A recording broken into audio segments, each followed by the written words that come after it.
there's not much that can shock the human psyche. Right, Reverend Morris? If you think historically. It might, I don't think you are shocked. I think you are scandalized. Yes, that's true. But if you think historically, you will not be, because history is replete with real tyrants. Would be want to be tyrants, play tyrants, are men who are initially decent, but who have been allowed to do some of the things that tyrants do. The world of humanity has been saddled with dictators, real dictators, wannabe dictators, play dictators, and men initially decent who have been allowed to do some of the things that dictators do. Reverend Morris, historically, to me, the most dangerous in each category is the latter. Those who have been allowed to do some of the things that dictators and tyrants do. Colleagues, you have heard so many instances of this kind of behavior. And sometimes you get bored. But it all speaks to a modus operandi of an administrator whose style unabashedly flies in face and defies every modern, progressive concept, precept, and philosophy of leadership. But we have to understand this. But to me, even though this is perplexing, the most vexing issue is that all of this is known by the ministry and by the Ministry of Education and Human Resource Development. And the people in charge of that, if they do, by doing what they are doing nothing, they run the risk of making that grandiose title the most farcical misnomer in Christendom. Human resource development.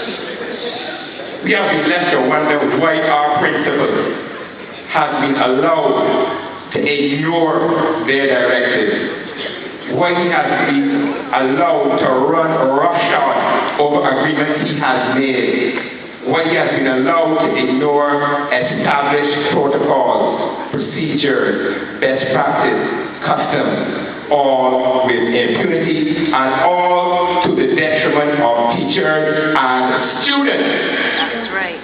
Any poor teacher in the Ed for 1 month will know there's an inextricable link between the environment you create and the learning of students.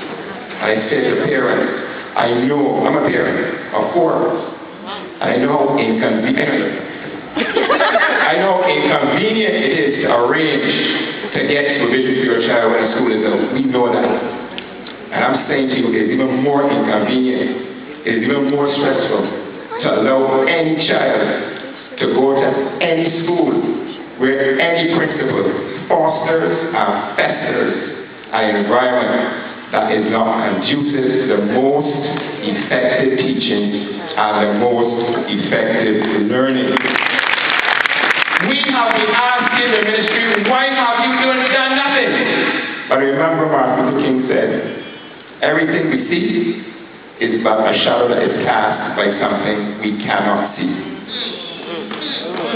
And with the seeming complicity of the ministry, as I said previously, Alexandra School has fallen to folly, and silently and apathetic spirit are all that is needed for the flourishing of this cancer in every other school in this country. And that's the salient point, colleagues. When power has fallen to folly, we are honor-bound to speak plainly and act decisively.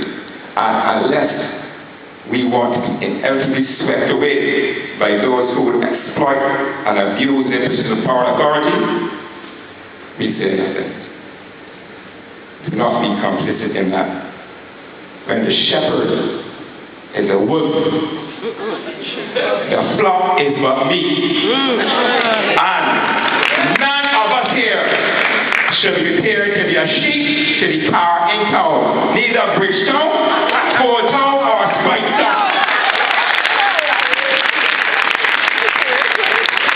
My union has worked too hard. Any man that tries to rob my dignity is going to lose. I didn't say that. That's Nelson Mandela. That's my hero. Our union has fought too hard. Power has fallen to folly. Power has fallen to folly. To plain honors bound when honor and power has fallen to folly. Thinkst thou that duty has dread to speak? Keep here. Amen.